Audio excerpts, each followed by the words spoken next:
O verdadeiro Lenin, primeira parte. O trem selado. Em março de 1917, Lenin morava em Zurique. Era líder de um pequeno grupo extremista de um partido revolucionário que teve pouco seguimento mesmo dentro da Rússia. 8 meses mais tarde, assumiria o comando de 160 milhões de pessoas e de um território que ocupava 1/6 da superfície habitada do mundo.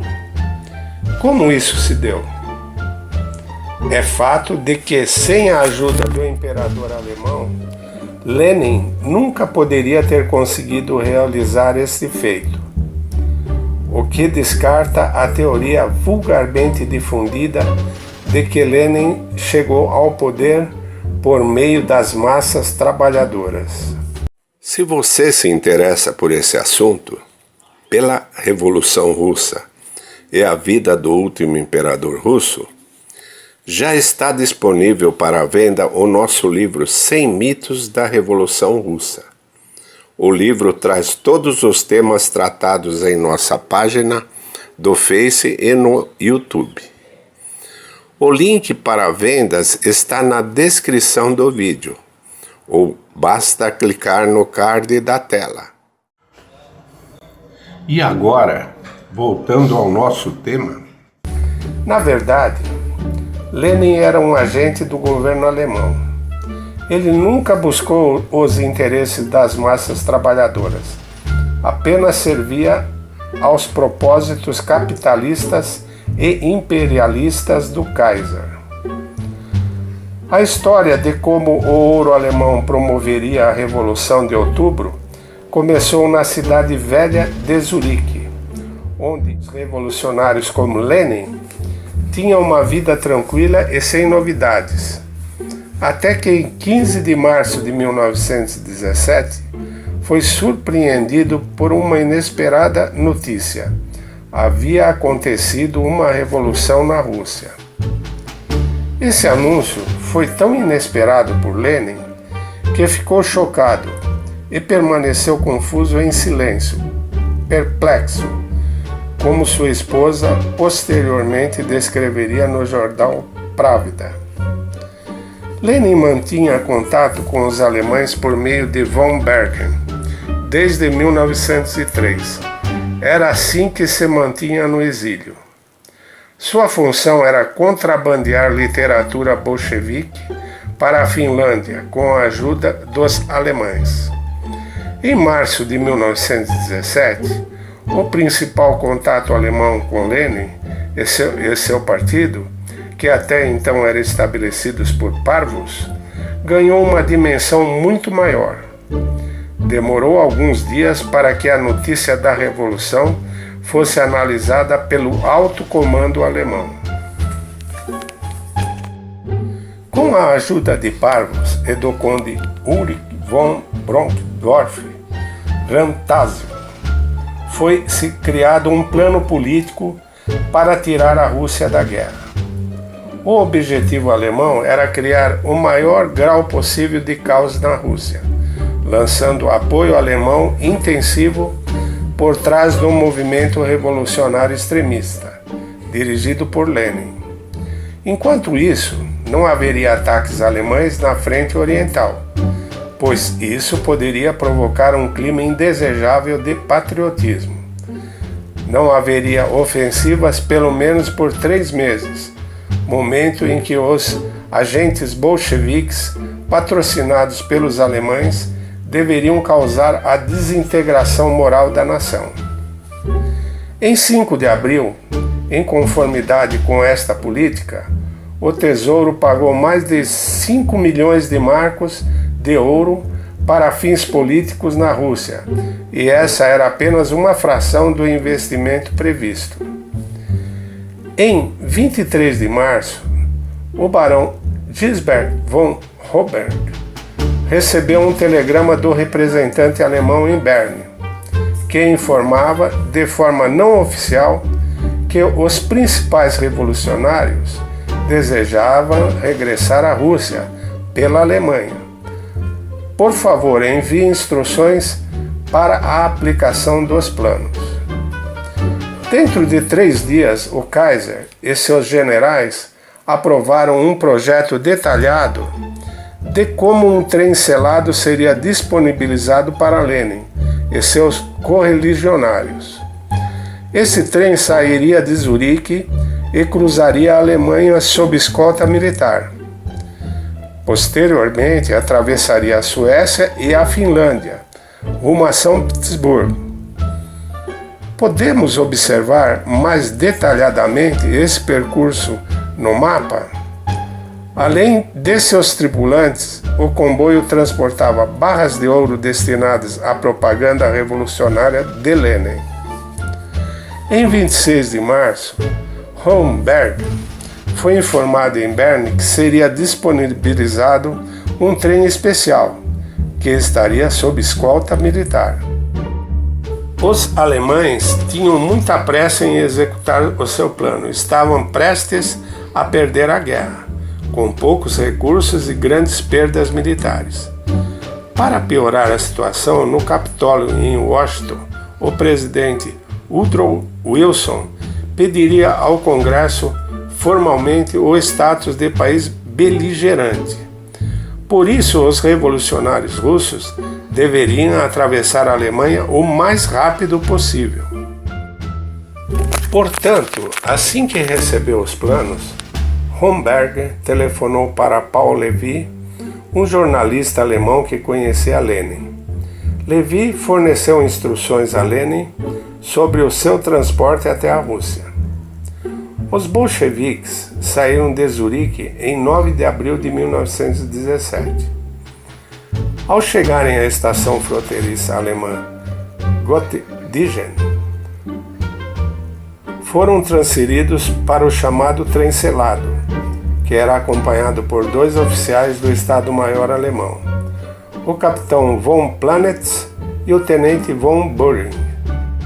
Na estação de Zurique, a despedida dos agentes bolcheviques foi bastante tormentosa, comentou causticamente uma testemunha. Do lado de fora do trem, uma multidão gritava: provocadores, espiões, porcos, traidores.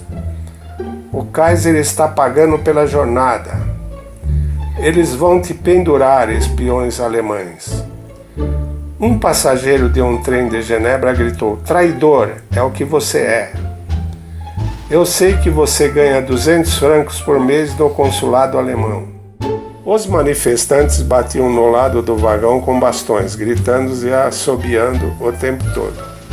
Em um ponto, D.B. Ryazanov, amigo íntimo de Trotsky, correu para a plataforma e viu Zinoviev. Na janela ele implorou dizendo: Lenin se deixou levar. Ele não percebe que a situação é perigosa. Diga a Vladimir Ilyich que pare com essa loucura. Como já era de se imaginar, um trem é algo muito difícil de se esconder, ainda mais se esse estiver cruzando países beligerantes, com uma escolta militar. Por isso, não é de se estranhar que a chegada do comboio de Lenin e sua preciosa carga de barras de ouro não passariam despercebidas. O governo provisório teve à disposição muitas evidências das relações leninistas com os alemães.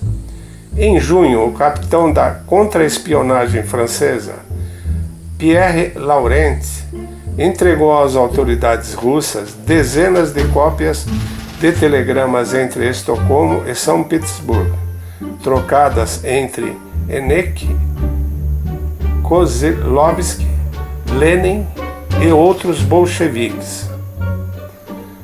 Prisioneiros de guerra relatavam que foram lançados espiões alemães na Rússia para a realização de propaganda contra a guerra.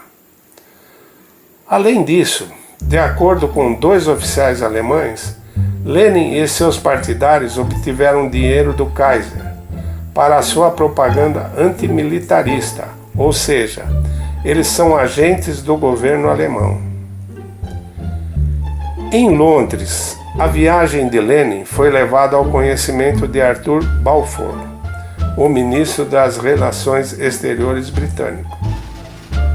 Em 5 de abril, 2 telegramas chegaram ao escritório relatando o ocorrido. De Berna, o embaixador britânico Sir Horace Humboldt informou que haviam negociações entre o governo alemão para obter a condução segura através da Alemanha para a Rússia de socialistas russos e anarquistas residentes na Suíça. Como eles eram a favor da paz imediata com a Alemanha, eles seriam comissionados para fazer uma propaganda agressiva entre as classes trabalhadoras na Rússia e entre as tropas. Naquela noite, o Ministério das Relações Exteriores transmitiu a notícia ao Sir George Buchanan, embaixador britânico em Pittsburgh, perguntando-lhe para saber se o governo russo pretendia tomar alguma atitude para combater esse perigo.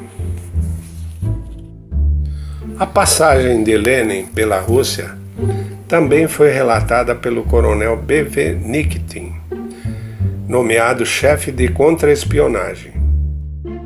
Ele descobriu a traição dos bolcheviques por meio de provas do Major Allen, da Embaixada Britânica.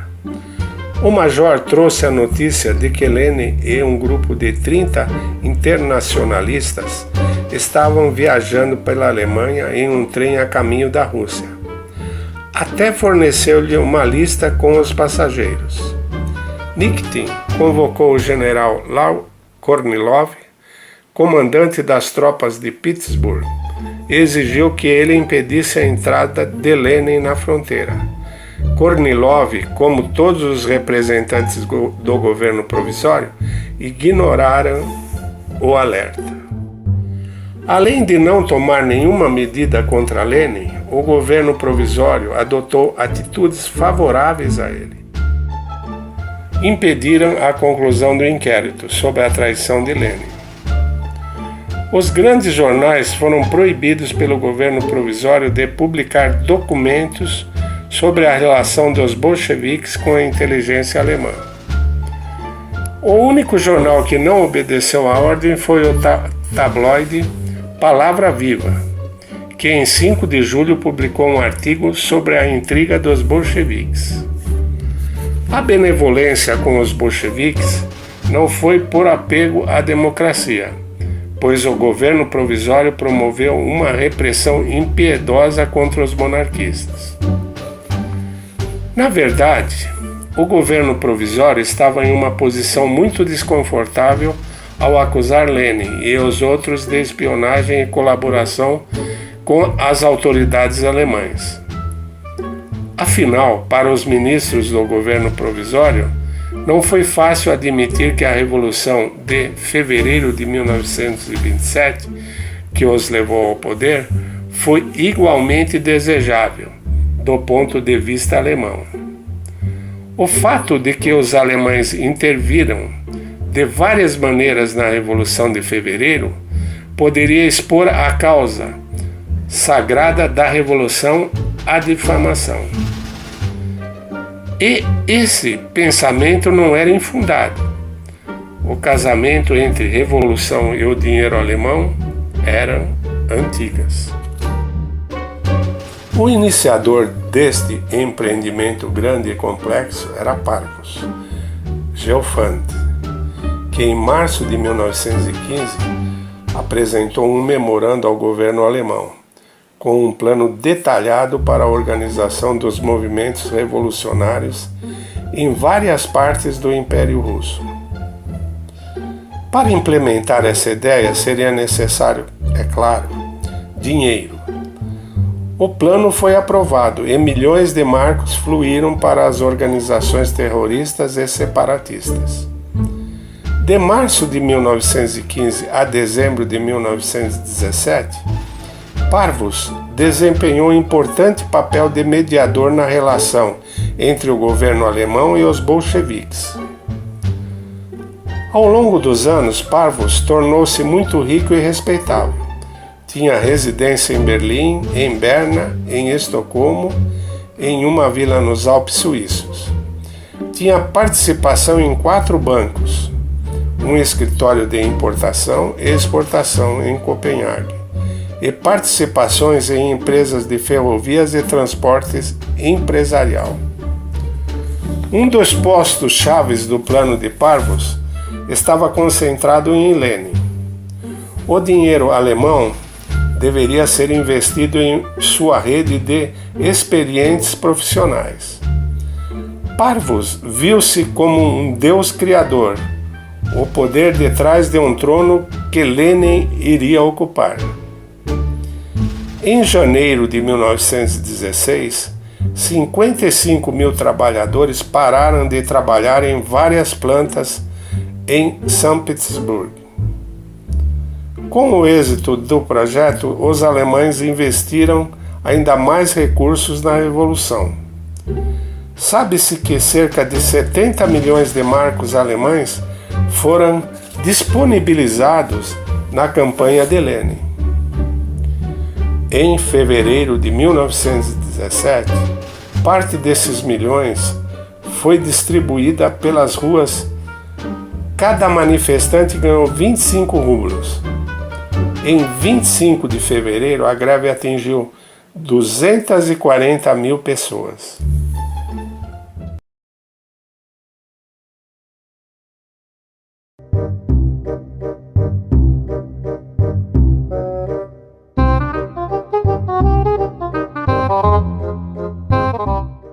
O verdadeiro Lenin, segunda parte, o espião alemão. Em 16 de abril, Lenin chegou a Petrogrado, na estação da Finlândia. A revelação do trem selado, presenciada por milhares de pessoas, ofereceu uma prova incontestável de que Lenin aceitou a ajuda dos alemães. Seus discursos também atestavam sua ligação com a Alemanha. Ele queria o fim da guerra e exigiu a confraternização entre as tropas. Lenin estava confiante no êxito de suas respostas às críticas. Mas as declarações feitas por Lenin quase não tiveram efeito contra o clima de raiva que imperava contra ele, tanto na imprensa como nas ruas. Os jornais atacavam Lenin por sua viagem com a ajuda do Kaiser e até mesmo com toda a razão pela vida de luxo no palácio de Ketzenska. Muitos desfilaram pela cidade levando cartazes exigindo sua prisão.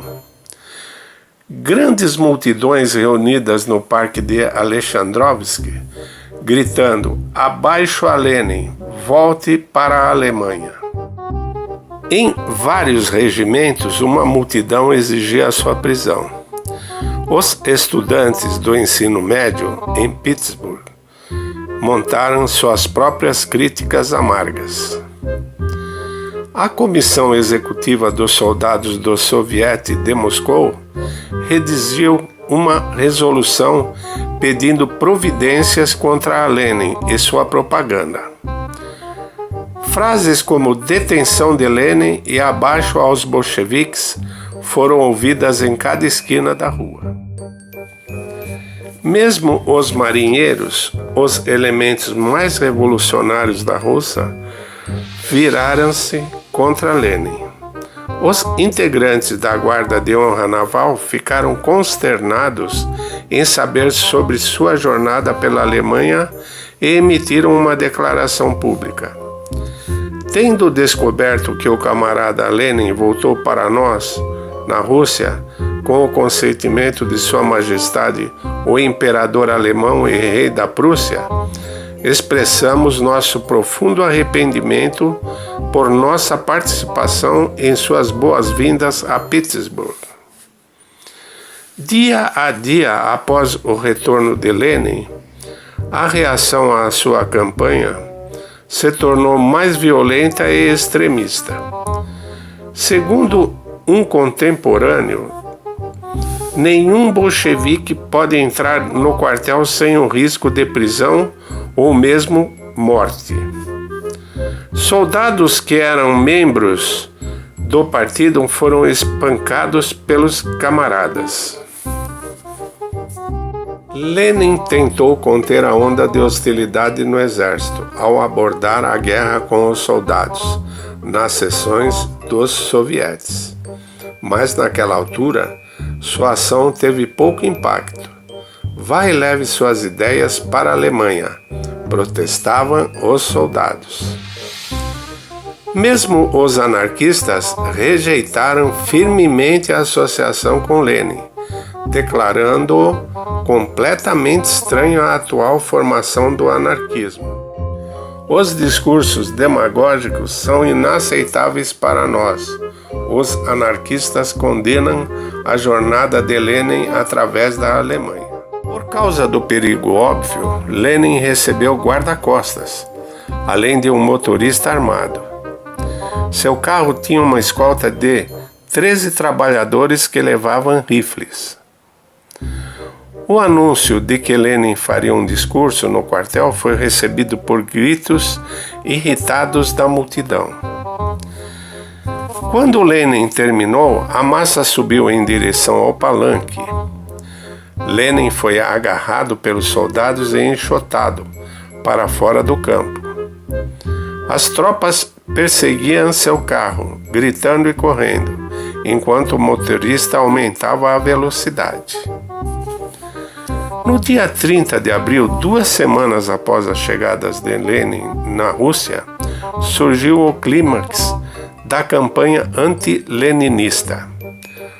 Uma denúncia grave de suas opiniões pacifistas sobre a guerra trouxe milhares de feridos dos hospitais militares da cidade. 50.000 soldados feridos e mutilados desfilaram com curativos em muletas, homens em bandagens com os rostos desfigurados e outros tão enfermos que tinham que viajar em caminhões ou rastejavam lentamente ao longo da Avenida Nevsky, em direção ao Palácio Tauride. Eles carregavam banners com a inscrição "Guerra até o fim", "Abaixo Lenin" e "Nossas feridas exigem a vitória". Para superar a crise em sua imagem, Lenin precisava de manifestações favoráveis a seus propósitos. Mas encontrar pessoas dispostas a repetir os slogans "Pão, paz e terra" não seria fácil. Primeiramente, ninguém queria paz, pois todos sabiam que a derrota da Alemanha era algo certo. Perder os louros da vitória e ter que pagar indenizações era burrice. Oferecer terras também não era uma estratégia atrativa em áreas urbanas. Os bolcheviques não eram bem-vindos em áreas rurais. Também não era algo carismático falar de pão em um país no qual todo o seu estoque de grãos estava entulhado em armazéns por causa do cerco de guerra. Porém, a pobreza dos discursos de Lenin poderia ser compensada por uma grande estratégia alemã. Em seus relatórios para Berlim, Haneke escreveu: por um dia de greve devemos pagar para um trabalhador gritar slogans em comícios de 10 a 70 rublos. Para tirar fotos, 140 rublos. E foi exatamente isso que os bolchevistas fizeram. Segundo testemunhas, cerca de 3 horas da tarde, em 21 de abril, às 7 horas, no mesmo dia, formou-se uma multidão heterogênea de trabalhadores, mulheres e meninos, que simplesmente deixou a mansão Kitzinska, a sede de Lenin. Dentre elas, algumas pessoas tiravam os chapéus e distribuíam algo à multidão. Eram os leninistas, distribuindo dinheiro. Notas de 10 rublos, uma por pessoa. Um menino de 13 a 14 anos de idade recebeu uma nota de 5 rublos. Colocando-a no bolso, e correu pela segunda vez para a fila, gritando: tio, me dá, eu também vou gritar, abaixo Miliokov. A distribuição dos 10 rublos durou muito tempo, porque haviam muitas pessoas interessadas em negociar com os leninistas, e uma quantidade significativa de dinheiro foi empregada. Depois de um tempo, a multidão que recebeu o dinheiro formou um núcleo de manifestantes com faixas que diziam: abaixo o governo provisório, abaixo Miliokov. Sim, o capitalismo vai desaparecer, e etc. Os protestos chegaram à Avenida Nevsky e a multidão foi dispersada facilmente por somente 10 cadetes.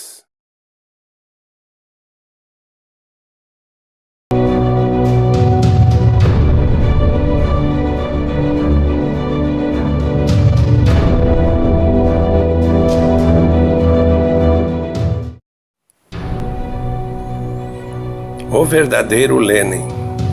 Terceira parte. A Revolução de Outubro. Em abril de 1917, a situação do Kaiser alemão não era fácil. Estavam perdendo feio dos russos. 10.000 prisioneiros alemães foram capturados pelas tropas russas. Durante 2 dias, o 7º Exército Russo avançou, empurrando os alemães de volta para Berezany. 3 dias depois, mais ao sul, o exército russo empurrou as linhas austríacas da antiga cidade de Halics para Kalusk. Em Pittsburgh, a notícia dos avanços foi recebida com êxtase. Mais uma vez, procissões marcharam na Avenida Nevsky, com banners chamando a nação para proteger a mãe Rússia. Oradores renovaram seus ataques a Lenin e a sua aliança com os alemães.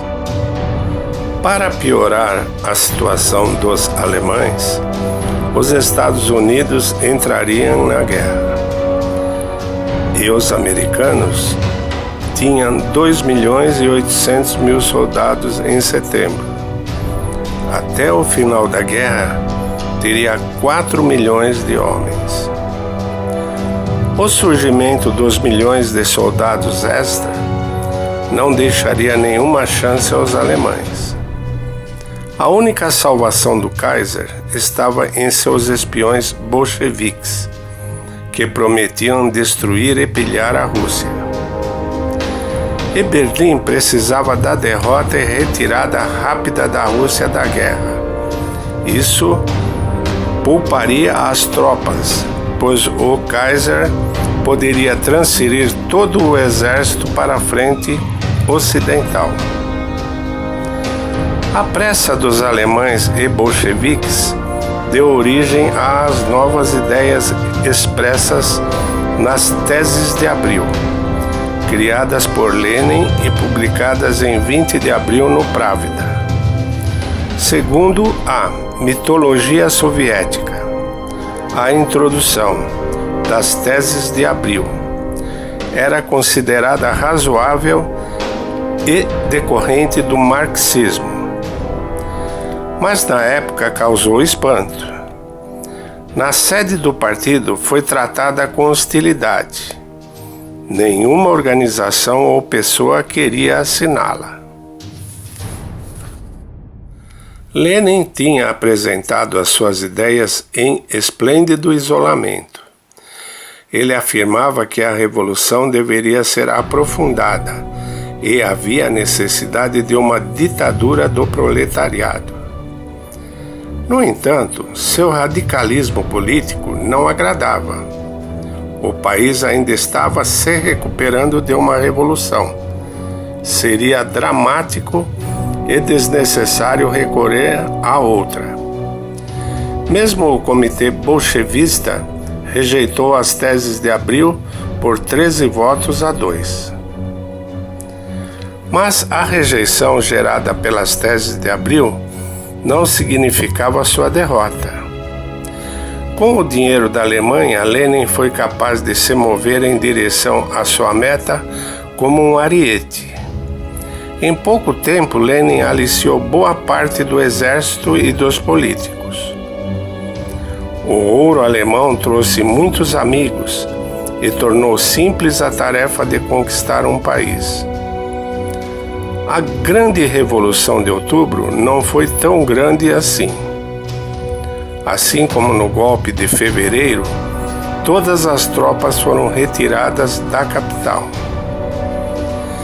Em 25 de outubro, as forças militares que protegiam o Palácio de Inverno eram insignificantes. 130 mulheres do batalhão feminino, 40 soldados inválidos e um pequeno destacamento de cossacos. Mas quando os cossacos perceberam que no palácio havia apenas enfermos e mulheres, eles logo se retiraram. As forças militares que defendiam o palácio eram uma bagunça, perto do caos. As portas traseiras do palácio permaneceram abertas. Apenas 5 marinheiros e um soldado morreram na invasão do palácio. E, na noite de 26 de outubro, o Palácio de Inverno foi tomado e os ministros foram presos. Já nos arredores, tudo estava em perfeita paz. A vida na cidade transcorria normal, sem quaisquer sinais de qualquer outro tipo de revolução social. As fábricas funcionavam como de costume.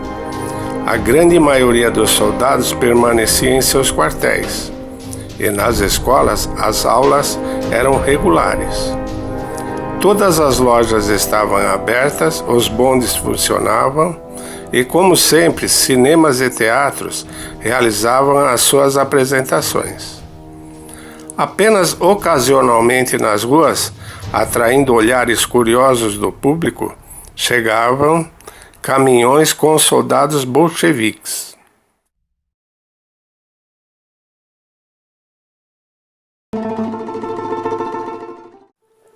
O verdadeiro Lenin, 4ª parte. O Exército Vermelho. Podemos presenciar nos livros a afirmação de que o Exército Vermelho era uma tropa de pessoas humildes e ideologicamente engajadas.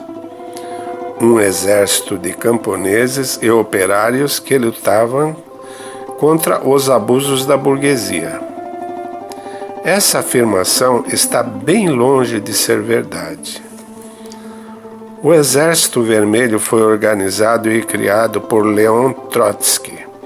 No entanto, a única coisa que Trotsky poderia fazer bem era falar nas reuniões e matar pessoas inocentes.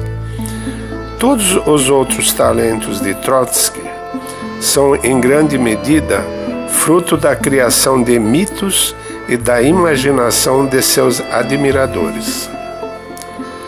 De fato, as grandes vitórias do Exército Vermelho são fruto da experiência dos ex-oficiais czaristas, que ocupavam o comando das tropas.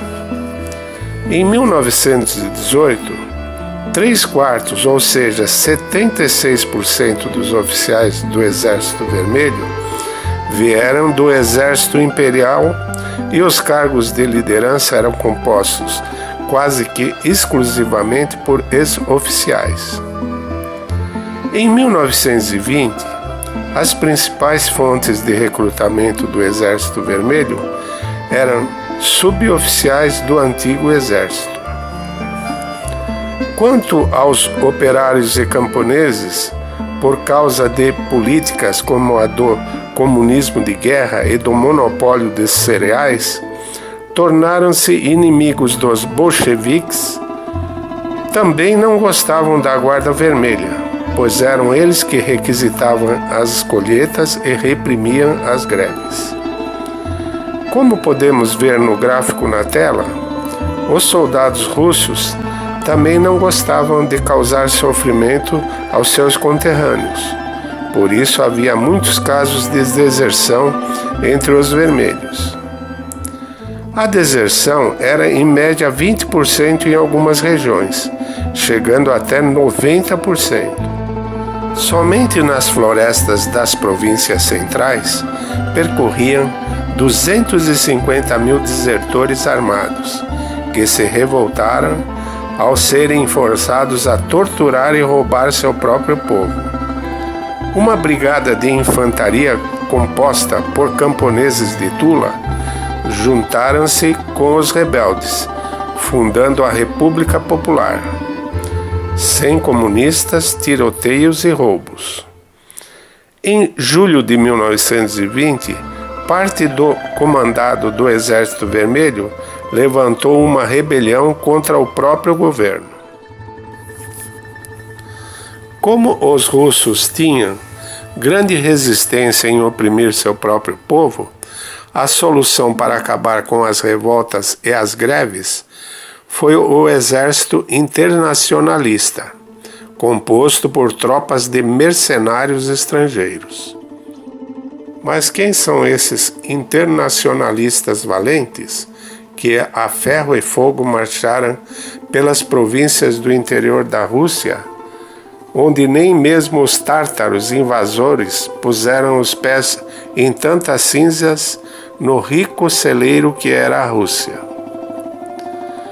A história de sua criação começa em março de 1917, quando o comando alemão decidiu fornecer assistência militar imediata para estabilizar o poder bolchevista. Para esta finalidade, em abril de 1917, com um passaporte falso, chegou a Petrogrado o general alemão Heinrich von Rupert e trouxe uma ordem secreta para utilizar os prisioneiros de guerra alemães e austríacos, armando-os para socorrer os bolcheviques. Estas ordens foram assinadas pelos chefes de Estado-Maior da Alemanha e Áustro-Hungria. Esses documentos foram encontrados pelos norte-americanos nos arquivos alemães após a Segunda Guerra. Mas com certeza eles podem ser encontrados nos arquivos do Comitê Central.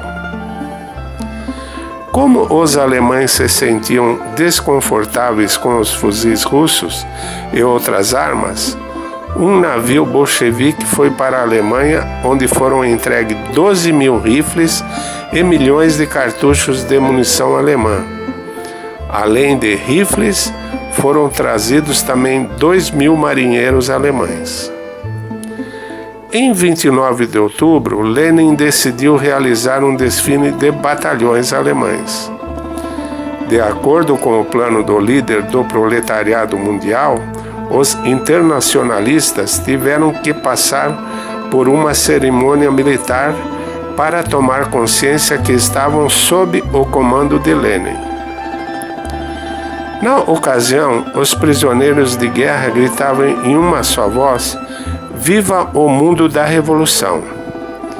Em alemão, é claro, idioma que Lenin e sua comitiva sabiam muito bem, até melhor do que o russo, mas isso os deixava embaraçados. Os soldados que passavam pelos líderes revolucionários gritavam em uma só voz: "Viva Kaiser Wilhelm!", demonstrando assim o grande abismo ideológico. O Tratado de Brest previa a repatriação de prisioneiros de guerra, mas foi seguido por uma ordem secreta do general von Ludendorff e do comando austro-húngaro para formar tropas em apoio ao governo bolchevique.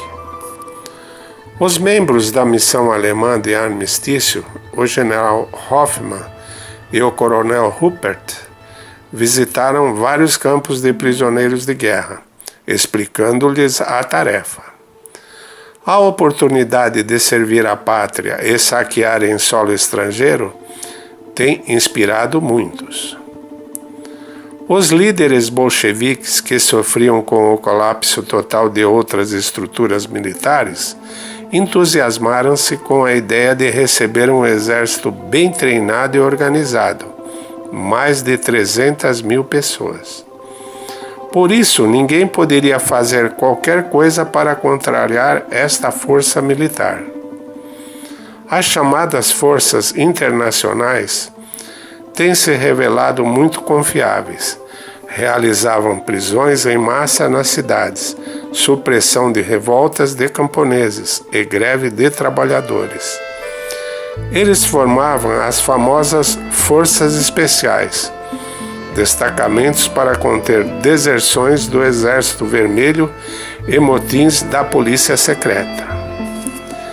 Ninguém se preocupava com esse grande contingente de estrangeiros no exército do país, nem com questões de soberania nacional. Naqueles anos, nada disso era segredo. Soldados alemães e oficiais de folga andavam por Petrogrado e Moscou, e jornais oficiais alemães eram publicados. O general alemão Kirchbach, dando uma entrevista a um jornal, recebeu a seguinte pergunta: "É possível a ocupação alemã de Petrogrado e Moscou?" Com toda a franqueza, ele respondeu: "Sim, se houver uma ameaça ao regime bolchevique." Os soldados internacionalistas numericamente extrapolaram as forças estipuladas pelo Tratado de Brest. Eram aproximadamente 280.000 pessoas agrupadas em 43 pelotões de infantaria e cavalaria, 7 divisões de artilharia com 108 canhões pesados. 2.000 marinheiros tiveram de assumir o controle da ex-marinha russa. Um almirante alemão liderou a frota russa, colocando Lenin em uma posição de completa submissão aos seus senhores. A região de Odessa e as zonas circundantes eram controladas por um general austríaco. Os exércitos de Kiev estavam sob o comando de 2 generais alemães, que assumiriam o comando geral de todas as forças de ocupação, em uma grande área que abrangia toda a Ucrânia, Crimeia, região do Don, partes do sul da Bielorrússia e costa da Geórgia, ao norte de Minsk, Riga, Revel e Vyborg. Em 25 de maio de 1918, os alemães trouxeram 3.000 soldados. Nas aldeias havia requisições sem qualquer pagamento para o pão, gado, etc. A insatisfação com os bolcheviques se transformaram em levantes armados nas aldeias e nas cidades, incluindo Petrogrado e Moscou.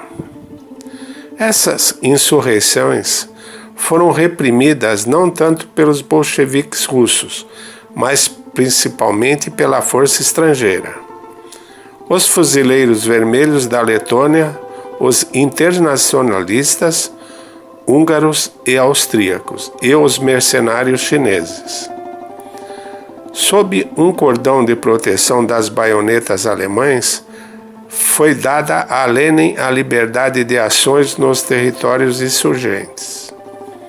Após a supressão da primeira grande revolta camponesa na província de Yaroslav, os alemães aumentaram seu comando em todas as províncias da Rússia soviética.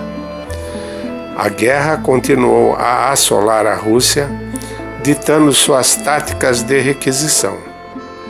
As guarnições internacionais começaram a fazer incursões nas aldeias, saques e matavam camponeses ao seu exclusivo critério. Roubavam as colheitas, queimavam as aldeias, assassinavam as pessoas. Os estrangeiros internacionalistas eram responsáveis pela maioria de todas as execuções. Por exemplo, em Sevastopol, em apenas uma semana foi publicada uma lista com 8.364 execuções. Nas ruas haviam cadáveres de oficiais, soldados e civis pendurados. Eles foram presos e imediatamente executados sem julgamento. Para os enforcamentos foram usados pilares, árvores, até mesmo monumentos. Esses cenários foram criados pelos internacionalistas, comandados por Boehmer, um ex-oficial do exército do Kaiser. Boehmer assinou ordens para a execução de 23 enfermeiros e 18 funcionários da Cruz Vermelha Internacional, por abrigar oficiais inimigos. No entanto, o trabalho sujo dos alemães não era gratuito. A violência do exército internacionalista tinha um alto preço. Até 31 de julho de 1918, os alemães tomaram das áreas ocupadas 60 milhões de libras de grãos e seus derivados, forragem e de sementes oleaginosas, 500 milhões de ovos, 2,75 milhões de quilos de bovinos vivos, 500 mil de quilos de batatas e legumes. Além disso, driblando o bloqueio inglês, ao Reich foi enviado 3,5 milhões de toneladas de minério de ferro, 42 milhões de toneladas de minério de manganês e 300 vagões mensais de madeira. Foram exportados até mesmo trapos e sucata. Por causa do bloqueio de guerra, a exportação de alimentos foi fortemente cortada. O comércio exterior russo sofreu um terrível golpe. As exportações caíram 98%. Os produtos destinados à exportação foram acumulados em armazéns durante 3 anos. Agora, esses armazéns foram capturados pelos alemães e os bolcheviques. O que era apreendido no território fluía para a Alemanha. No entanto, o saque alemão tomou tão grandes dimensões que o governo perdeu o controle. Alimentos ocasionalmente não eram contabilizados. Muitas vezes estragavam por não estarem bem armazenados. Mesmo assim, os armazéns continuaram sendo descarregados e enviados para a Alemanha. Em novembro de 1918, foi desviado 2 milhões de toneladas de açúcar, 9.132 vagões de pão, 841 vagões de madeira, 2 milhões de libras de linho, 1.218 vagões de carne, 294 vagões de peles e outros. Em agradecimento, os alemães abriram o caminho para um exército internacional no Don, para o extermínio dos cossacos. Na Sibéria, foram criadas diversas organizações clandestinas nas cidades. Em Minsk, os trabalhadores se revoltaram e entraram em greve. Logo, os manifestantes, junto às suas famílias, foram fuzilados pelos internacionalistas. E quando os alemães foram para a Ucrânia, organizou-se um verdadeiro genocídio.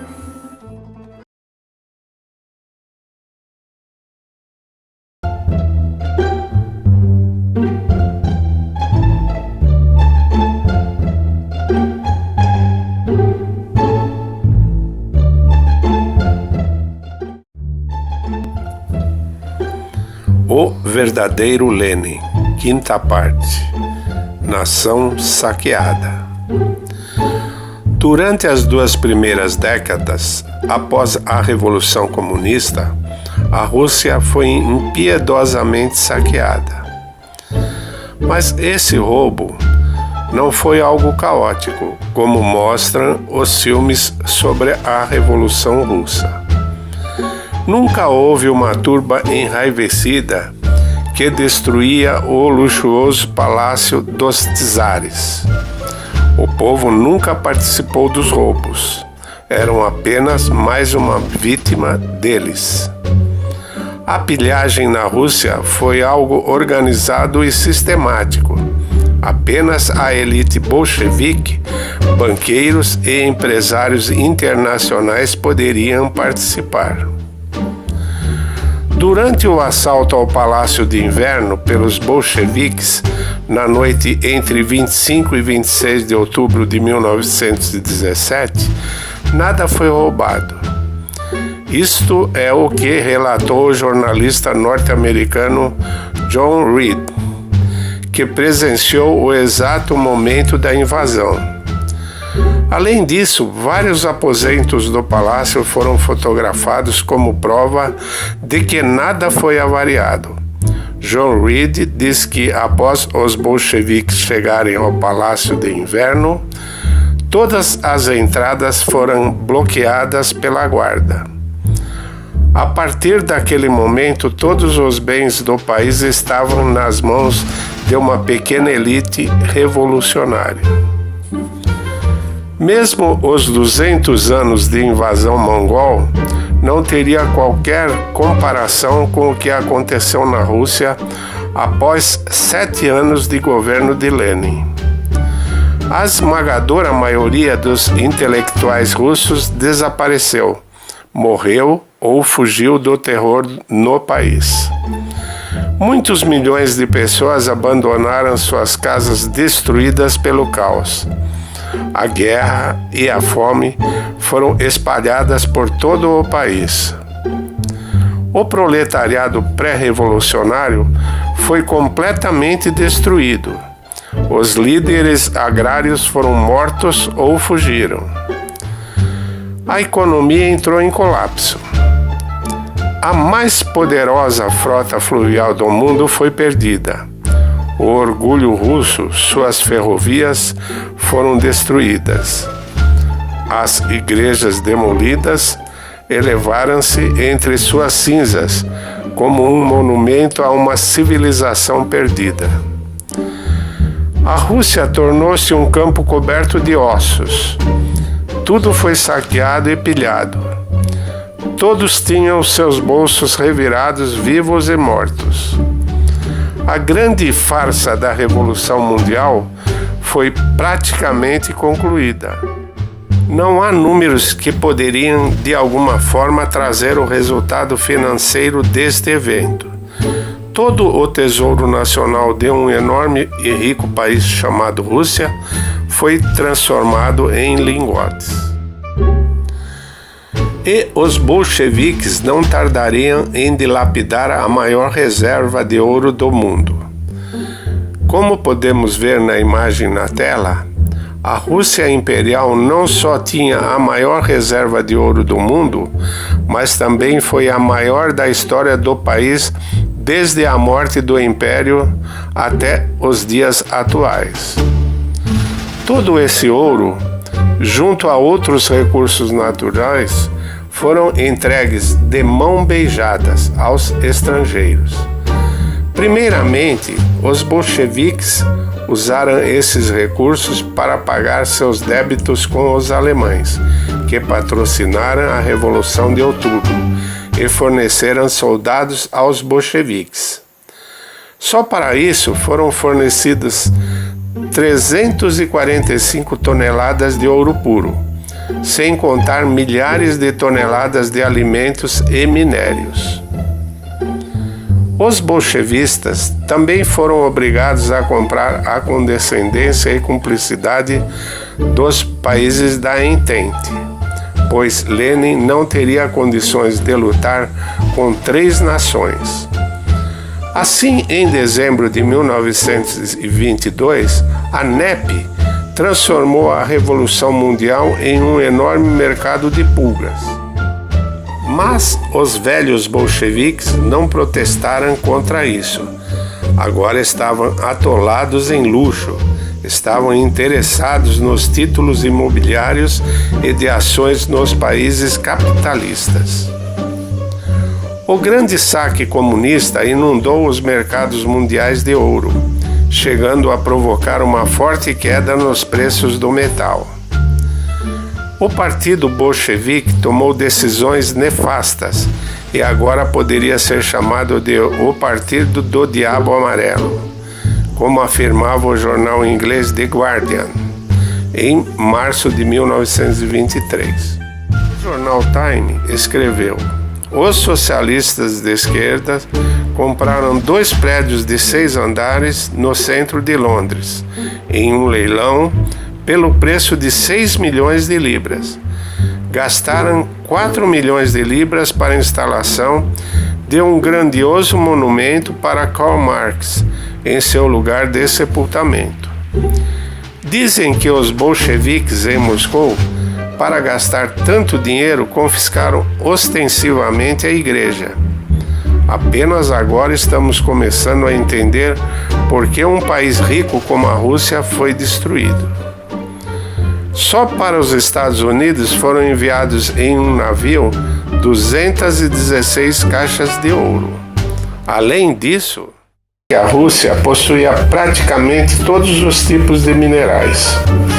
O país ocupa uma posição de liderança em reservas comprovadas de carvão, ferro, manganês, bauxita, cobre, chumbo, níquel, tungstênio, diamantes, ouro, grandes reservas de petróleo, gás natural e etc. De acordo com os relatórios dos diplomatas, nos círculos dirigentes da Inglaterra, a Revolução foi saudada com alegria. Lloyd George, tendo tomado conhecimento da disposição do imperador, disse: um dos objetivos da guerra é agora alcançado. Thompson, em seu memorando a Lloyd George, escreveu: a Rússia logo se tornará o maior troféu militar que o mundo já conheceu. Esse troféu veio em forma de concessões. Para roubar essas riquezas, os Estados Unidos, a Inglaterra e a França se aproveitaram da fragilidade do recém-formado Estado Soviético, pois sabiam que os bolcheviques não suportariam um conflito armado com 3 potências. Portanto, Lenin só tinha 2 opções: entregar seu posto ou entregar o país. Assim, ele optou pela segunda pela segunda opção, entregar o país. Assim, em março de 1922, o governo soviético foi obrigado a assinar um acordo pelo qual forneceria a maior parte de seus recursos naturais e empresas em concessão ao capital estrangeiro. Concessões da extração de petróleo, gás, ouro, bauxita, amianto, carvão e outros foram dados aos americanos e ingleses. Fora concessões de exploração de pesca, caça e extração de madeira. Deste modo, a Rússia se tornou uma colônia, um mercado cativo monopolizado por grandes empresários como Armand Hammer, Siemens e Standard Oil. A carência tecnológica resultante do modo de produção comunista fez que o país se rastejasse às nações ocidentais. Fortunas foram criadas por meio da destruição de um dos maiores impérios da história da humanidade, que se estendia por 3 continentes. Como Armand Hammer gostava de repetir, tornar-se um milionário não é difícil, apenas espera pela revolução na Rússia. Para que os falsos aliados pudessem saquear tanto a Rússia como a Alemanha, o mecanismo era simples. Os bolcheviques tinham de pagar aos alemães que patrocinaram a Revolução Russa e forneceram um trem selado para que Lenin retornasse à Rússia, e os alemães tinham que pagar pesadas indenizações de guerra à Inglaterra, França e Estados Unidos. As riquezas da Rússia fluíam da Alemanha para as nações ocidentais. Assim, por meio de bancos suecos, as maior reserva de ouro e diamantes do mundo fluíam legalmente para o Ocidente, usando em seus lingotes o selo sueco. Só o banqueiro sueco Olof Asberg, em matéria de lavagem de dinheiro, levantou sozinho a soma de 20 bilhões de dólares, em valor comparável ao atual. Muito mais do que a produção combinada de todos os banqueiros da Suíça no processamento do saque do ouro nazista durante a Segunda Guerra. O mais impressionante de tudo foi verificar que muitos dos principais estrangeiros financiadores do genocídio dos bolcheviques não foram criminalizados pela história. Algo estranho, se considerarmos as insistentes reprimendas aplicadas aos bancos suíços por sua participação na lavagem de ouro nazista. Além das riquezas minerais, as nações ocidentais também cobiçavam os tesouros históricos, que foram roubados pelos bolcheviques. Foram roubadas pinturas de antigos mestres europeus, ícones ortodoxos, móveis, prataria, porcelana, objetos de cristal, artefatos de prata e bronze, livros antigos, curiosidades arqueológicas nativas da Rússia antiga. Em outubro de 1920, Lenin assinou um decreto legalizando a venda de antiguidades no exterior. Em Paris, Londres e Florença foram organizados os primeiros leilões. Isso causou um terrível escândalo, pois muitos sabiam quais eram os verdadeiros proprietários dos itens leiloados. Também sabiam que seus antigos proprietários foram roubados. No entanto, ninguém poderia redigir documento nenhum para provar a ilegalidade da venda das tais antiguidades. Graças aos preços baixos e à singularidade dos objetos expostos, os leilões tiveram grande sucesso e prometiam lucros fantásticos. Centenas de empresas se apressaram em ofertar cooperação no assalto de Lenin. Por esta altura, o número de bens confiscados era de milhares de toneladas, o que imediatamente chamou a atenção para todos os envolvidos nas transações é o fato que o dinheiro proveniente dos leilões vinha de contas em bancos na Europa e América. O comércio russo de antiguidades tomou uma escala mundial. Um relatório publicado em setembro gabou-se de que o governo já havia vendido 6,6 bilhões de rublos em saques da igreja. Só o comércio britânico em Moscou comprou meia tonelada de ouro e 550 toneladas de pratas roubadas da igreja. Em 1928, ocorreu as primeiras grandes vendas soviéticas de pinturas e esculturas de antigos mestres europeus. Catálogos de leilões foram distribuídos em Londres, Paris, Viena e Nova York.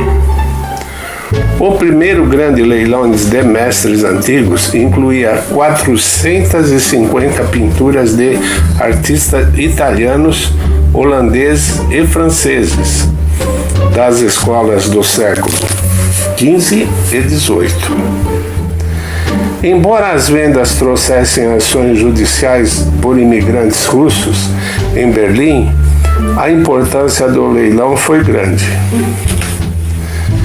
Com tal atitude de laissez-faire para que as vendas da pilhagem bolchevique, não é de se estranhar que o próprio governo britânico comprou o único e mais famoso artigo roubado, uma Bíblia do século IV, comprada pelo Museu Britânico em 1931 por 100 mil libras. A famosa tiara de diamantes da Imperatriz Alexandra foi parar na cabeça da rainha britânica Elizabeth II.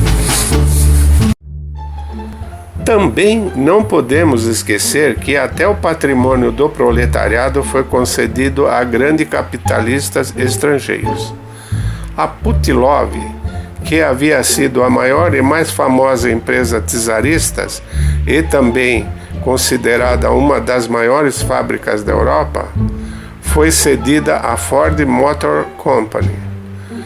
32 plantas da indústria elétrica pré-revolucionária foram concedidas a grandes trustes, como a General Electric Company e a Companhia Sueca de Eletricidade e a Siemens. Na mesma época, Lenin declarou uma guerra e impiedosa luta contra os artesãos e todas as indústrias artesanais. Ele criou o rótulo burguesia camponesa aos artesãos e afirmou que eram a base da empresa e produção capitalistas. Os policiais pegavam a mercadoria desses mestres talentosos e os enviaram para as prisões e campos. Enquanto isso, Lenin bajulava e entregava concessões a mega empresários estrangeiros.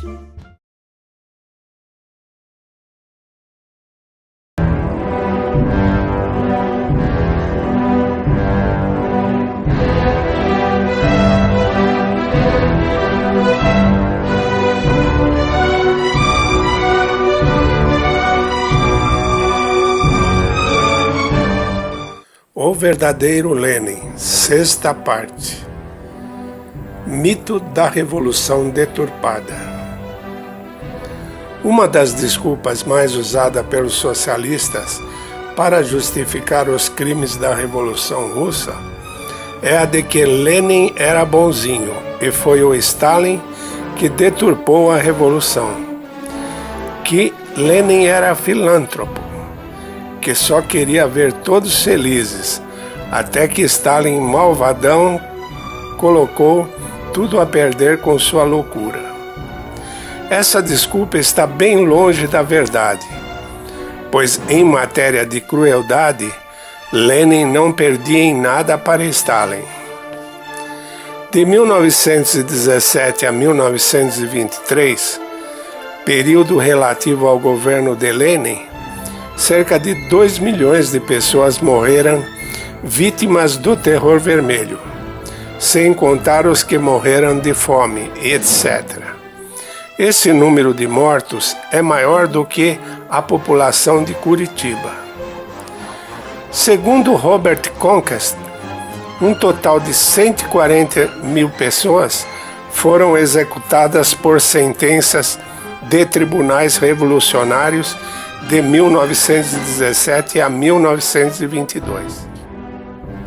Nesse período, foram mortos 28 bispos, 1.219 sacerdotes, 6.000 professores, 9.000 médicos, 70.000 policiais, 12.000 proprietários de terras, 355.000 intelectuais, 193.000 trabalhadores e 815.000 camponeses. São crimes contra a humanidade o assassinato, o extermínio, a escravidão, a deportação e o deslocamento forçado de população, a detenção arbitrária, a tortura, a perseguição por motivos políticos, raciais ou religiosos, o desaparecimento forçado de pessoas e outros atos desumanos realizados em massa. E não tenham dúvidas que, por ordem de Lenin, foram realizados todos esses abusos. Isso porque os regimes comunistas trabalharam em nome de uma política de hegemonia ideológica. É exatamente em nome dessa doutrina que foram massacradas dezenas de milhões de inocentes, a menos que se reconheça que era criminoso ser nobre, burguês, kulak, ucraniano ou mesmo membro de outro partido. A intolerância fazia parte do programa e era posto em prática. E foi assim em Tomsk. O grande líder dos sindicatos soviéticos declarou aos trabalhadores: em nosso país, outros partidos também podem existir, mas eis um princípio fundamental que nos distingue do Ocidente. A situação imaginável é a seguinte: um partido reina, todos os outros estão na prisão. Desde 1919, o extermínio dos cossacos correspondente abertamente à definição de genocídio que é o extermínio de um conjunto de uma população com implantação territorial fortemente determinada. Os homens eram fuzilados, as mulheres e as crianças e os idosos deportados. Seus povoados eram destruídos ou entregues a novos habitantes. A loucura planificadora e a mania estatística não diziam respeito somente à economia. Elas também se aplicavam ao domínio do terror. Desde o fim dos anos 20, a polícia secreta inaugurou o método das cotas.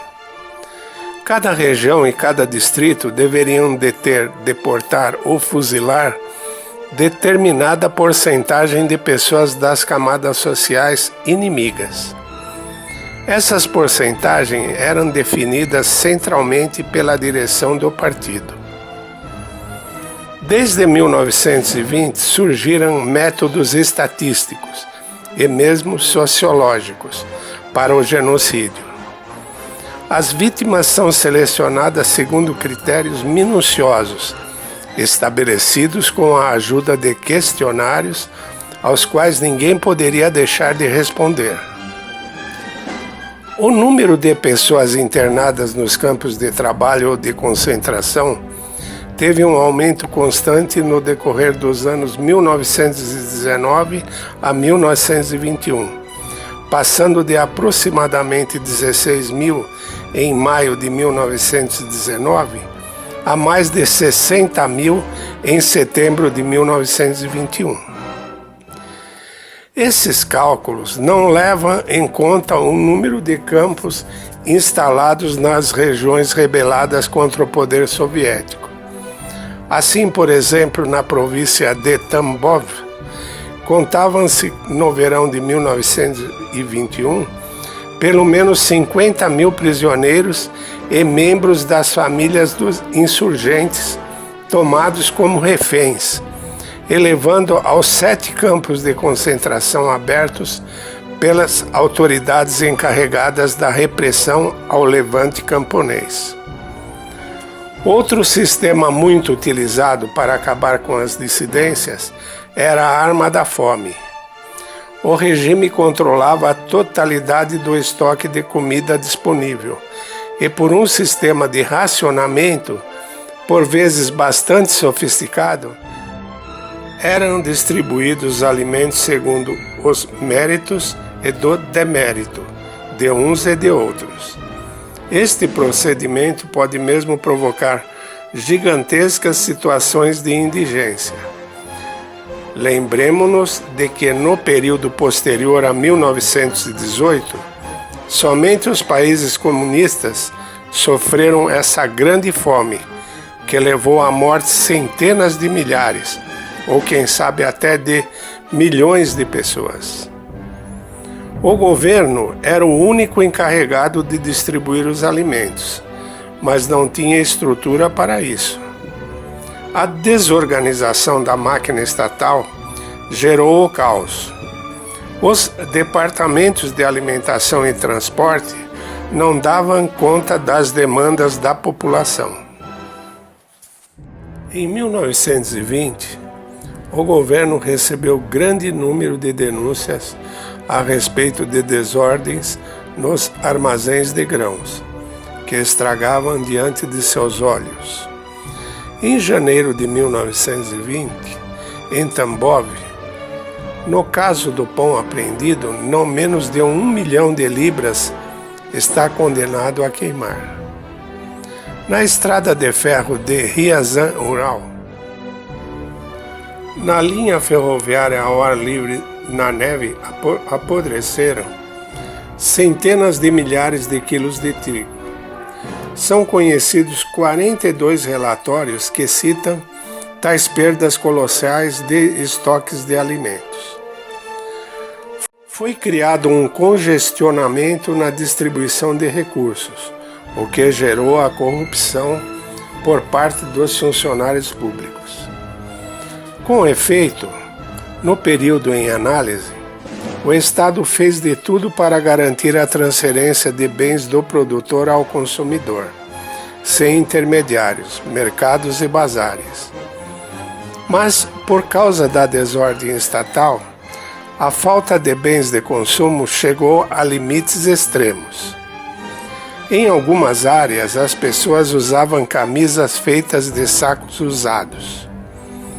Boa parte dos trabalhadores não tinham sapatos. Até mesmo os funcionários das comissões não tinham esses itens. Chegaram a emitir um decreto de apreensão obrigatória de todos os itens de couro da população. Em troca, prometeram dar alguma coisa quente. O grande Estado soviético era incapaz de alimentar e vestir até mesmo seus agentes. Durante um pouco menos de 5 anos, do início de 1923 ao final de 1927, houve uma pausa nos confrontos entre regime e a sociedade. Essa trégua aconteceu por causa das lutas pela sucessão de Lenin, morto em 24 de janeiro de 1924, mas completamente afastado da política desde março de 1923. Após seu terceiro derrame cerebral, grande parte das atividades políticas foi realizada pelos dirigentes bolcheviques. Durante esses poucos anos, a sociedade tratou de suas feridas. No decorrer dessa trégua, a população camponesa tentou reatar as relações comerciais, negociar os frutos de seu trabalho e viver de acordo com seus costumes. Em suma, a única contribuição de Lenin para a felicidade e liberdade do povo russo foi sua morte. Saber mais sobre a Rússia Imperial? Inscreva-se em nosso canal e ative as notificações. Não se esqueça do like. Até o próximo vídeo.